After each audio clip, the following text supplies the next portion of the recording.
Ka wadhi nyime Ramogi ka pod wang'iyo weche matimre e pacho kae, bedo nonyisi ni wantiere achiel kachiel kokalo e mbui mar Facebook ka achiel kod Twitter ka obro rango gigo ma ji wacho kopogre kotenore kod weche manyien ma okelo ni odiochieng' ni ma kawuono. Matino Dhiambo Juma ka ntiere Facebook page mar wacho ni oneno migago e yorno makare ka ntiere dala mar Lakisama ka en koda min ode ka achiel kod nyithinda benaneno kacha Samson Onyango wacho neno Ramogi TV e yorno makare kendo migago chopone kama entiere. Ramogi ka odhi nyime wayudo ni moko kuom mond liete e sub county ma Uriri e county ma Migori ywak ni pod gikalo e sanda mathoth kama oting'o imayogi mwandu ka koro gidwaro mondo piny owacho okonygi e rito mwandugi. Juma noloso kod moko kuom mond liete kendo ikonwa lipodni. Ywak mag mond liete bedo ka winjore e konde mopogore opogore e county ma Migori. Pi wang' osebedo ka chwe nikech midhieche mag kale ma oting'o mecho mag mwandu kaka lowo. Moko bende oseriembi kata kuondego mane okendgi bang' tho mag wuon pargi kendo manyo joot e kuonde mamoko. E gweng'wa ka sana imagi lo ka chuoge tho, imagi gik moko, mwandu mane chuoge owenegi imayogi. Kata weche mana mag lo succession mana mag lopegi samoro widows gi ok dhi maber. Nitie joma samoro wuok manyanyasa gi. Maikai Helena Chieng ma jegni 80 ma odak e sapwendo ma Uriri ma odiochieng' ma kawuono ne obedo kod mor bang' yudo ot manyien ma ogerne kod jagoro maduong' e migawo mar arita Ramogi Molo en achiel kuom mond liete ma osekalo e sand.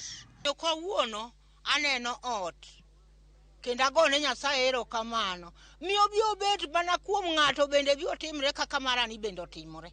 Kweth matia pisno mar Omolo ne ochiwo ot ma ogerne miyoni ma yande osebedo ka odak e ot machwe radar.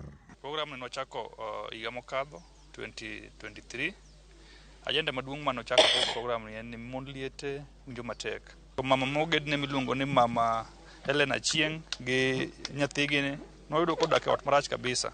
Kendo not magada king'iyo adiera not ma ng'ato ok ber kadake. Just last week Kisumu County nyiche Dr. Ramogi Molo o team ne kwa nyiewo car wash machine mwamiyo yudhe ma Kisumu County. To moro maduong' maneno ni ang'e ni ng'ato be biro nene. Ka nja koth chwe ta bet piny gotieno. Ka koth chwe ta chiko gimoro amora nyaka kijiko.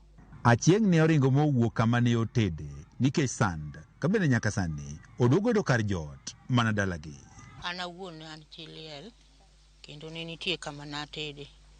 Kama natede no to nayudo ka sandora chuora wuon manatedo ne notho. Mane gi sande momiyo nadar. Emomiyo na akuro. Emomiyo an kae dalawa ma kawuonwa kama onyuola. Tijwa kaka sirikal en mondo mwa protect mond liete to nyithind kiye. To ng'ama nyanyasa chiliel ok en gima kare. Jako maruokno mar mond liete e sub location mar Kawere Tubi Road Dhiambo wach ni mond liete mathoth pod kalo e ngima matek. Ngima be sani tek, giwinjo matek korka dak. Nikech sani pesa tin to ngima be omedore. Mond liete gidwaro mondo koro piny owacho koro bi kod okenge manyalo konyogi e bero ngimagi kendo rito mwandu ma gintiere godo ka giwacho ni moko kuom anyuola ma gintiere manyalo gintie koro sandogi. Juma, Ramogi TV, Migori. Jagono mungirore migawo mar arita kwe Dr. Ramogi Molo kone jopuonjre